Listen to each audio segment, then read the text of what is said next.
Hai Bapak Ibu yang berbahagia, berjumpa kembali dengan saya Dr. Andri, spesialis kedokteran jiwa dari Rumah Sakit Omni Alam Sutra Tangerang.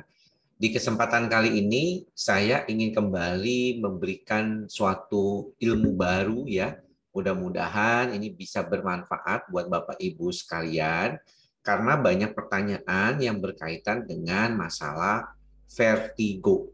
Ya, vertigo ini adalah suatu kondisi gangguan saraf sebenarnya yang ditandai oleh pusing berputar atau dibilang tuh tujuh keliling.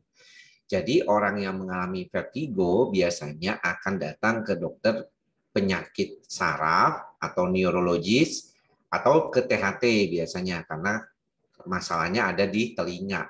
Nah, mengapa pada kesempatan kali ini saya membicarakan masalah vertigo ini? Karena walaupun Bapak Ibu bisa lihat ya, masalah yang berkaitan dengan penyebab vertigo ini adalah terkait dengan vestibular ya, saraf vestibular yang di mana itu saraf keseimbangan, kemudian juga dengan telinga dalam, dengan kanalis ya, vestibular neurotinitis, ini semuanya berkaitan dengan bidang ilmu kedokteran THT ya, telinga, hidung, tenggorokan ataupun saraf yang biasanya berhubungan dengan saraf-saraf di daerah telinga dan juga di otak. Problemnya ternyata banyak di antara Bapak Ibu yang mungkin datang ke dokter saraf, datang ke dokter THT, dapat obat ya, kemudian obatnya tersebut kok tidak membantu ya. Biasanya tuh ada berbagai macam obat lah, golongan beta histin ya gitu ya, bisa membantu untuk vertigo sendiri. Mereknya banyak banget lah, ada Vertigo, ada Merislon ya, ada Betasec, itu semuanya obat-obat yang bisa membantu untuk vertigo. Tetapi ternyata kok tidak membaik. Nah, pada kesempatan kali ini saya ingin menjelaskan bahwa seperti pernah saya jelaskan yang namanya vertigo-like syndrome atau yang disebut sebagai sindrom seperti vertigo atau dibilang vertigo psikogenik ya. Jadi psikogeniknya vertigo ini kalau Bapak Ibu lihat, nah ini dia ya. Mudah-mudahan bisa terlihat jelas ya. Kalau kita melihat ada yang namanya functional vertigo atau dizziness. Functional vertigo atau dizziness ini memang merupakan salah satu gejala yang kadang-kadang sulit dibedakan ya istilahnya itu ya. Apakah ini suatu kondisi yang berkaitan dengan vertigo atau ini memang berkaitan dengan masalah gangguan kecemasan. Nah, problemnya adalah banyak dikaitkan dengan masalah kecemasan ya, ini ya latent anxiety disorder atau gangguan cemas yang lama ya, atau berkaitan dengan suasana konflik ya yang akut yang tiba-tiba ya, dan ini menyebabkan terjadinya kondisi perilaku ya menghindar. Ya, ini juga seringkali kan kalau kita ketemu dengan banyak kasus, misalnya orang yang ingin menghindari suasana yang tidak nyaman buat dirinya, dan akhirnya dia menyebabkan situasi yang tidak stabil. Ini terkait dengan perilaku menghindar. Nah, perilaku menghindar inilah yang seringkali menimbulkan yang disebut functional vertigo, ya, functional vertigo.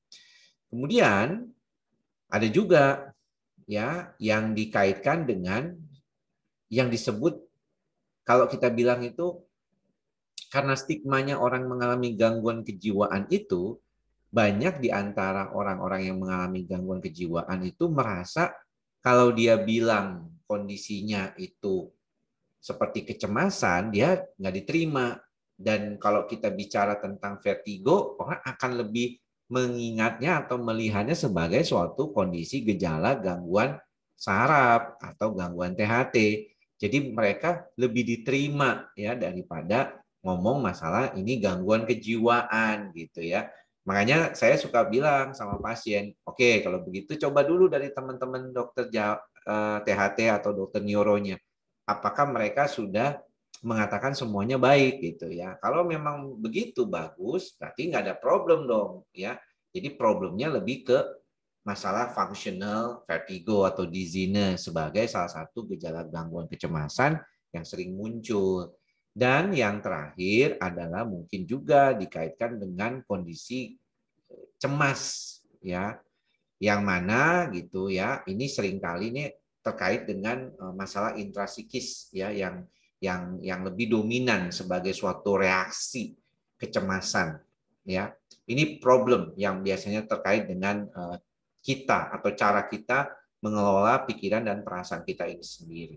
Jadi kalau kita lihat memang kalau demikian, maka orang yang mengalami gangguan vertigo ini perlu diperbaiki ya dari sisi situasi di otaknya tersebut, di dalam apa namanya telinganya, telinga dalam terutama.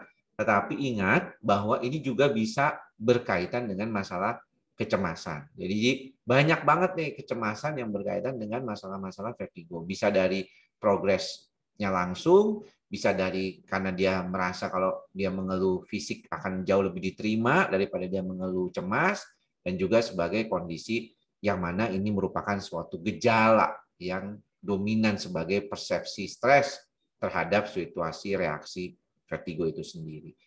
Nah, Bapak Ibu, kalau demikian, apa yang bisa kita lakukan?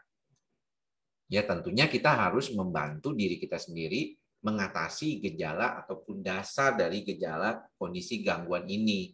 Ya, nomor satu adalah diobati dulu nih gejalanya, vertigonya diobati. Jadi Bapak Ibu kalau ada gejala-gejala seperti vertigo, boleh periksakan diri dulu ke THT atau ke dokter saraf, ya nggak apa-apa. Tapi kalau misalnya Bapak Ibu nggak baik-baik juga, dan dokternya juga mungkin merasa ini bukan sesuatu yang sifatnya vertigo, maka Bapak Ibu bisa datang ke dokter jiwa, ya, karena masalahnya memang problemnya lebih ke masalah psikogenik atau psikiatri, gitu ya. Jadi saya ini ya sudah sering kali ya bertemu dengan pasien-pasien seperti ini.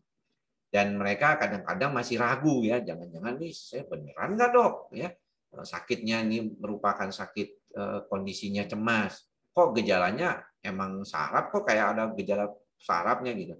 Nah Bapak Ibu perlu diperhatikan, saya sudah beberapa kali mengatakan pada saat saya menghadiri kongres anxiety disorder atau gangguan kecemasan di Würzburg University di Jerman 2 tahun yang lalu ya, 1,5 tahun yang lalu tepatnya, itu dikatakan bahwa masalah vertigo ini memang lebih banyak terkait dengan orang-orang yang punya bakat vertigo dari genetiknya. Jadi kalau misalnya kita nggak punya bakat vertigo, saya sendiri ada vertigo loh. Saya pernah 4 kali mengalami serangan vertigo sampai muntah seperti itu ya, sampai nggak praktek. Ya inget dah ada beberapa pasien saya yang waktu itu dibilang sama susternya, dokter Andri sakit. Nah saya biasanya tuh kalau sakit yang tiba-tiba biasanya adalah karena vertigo saya kambuh ya bisa. Tapi saya untungnya tidak perlu sampai harus dirawat di rumah sakit ya.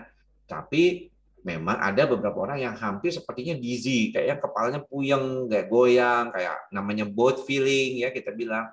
Itu hampir setiap hari, tapi vertigonya nggak terlalu dominan ya.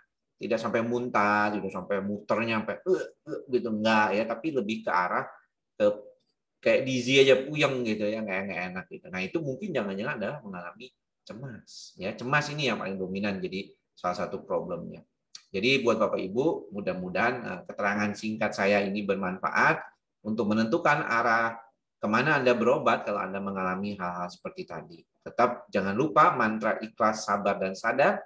Kita terus latih supaya kita mengurang cemasnya terus-menerus dan akhirnya menjadi pribadi yang lebih stabil, lebih santai, dan bebas cemas. Sampai bertemu lagi di lain kesempatan. Semoga kita berbahagia, semoga semua makhluk berbahagia.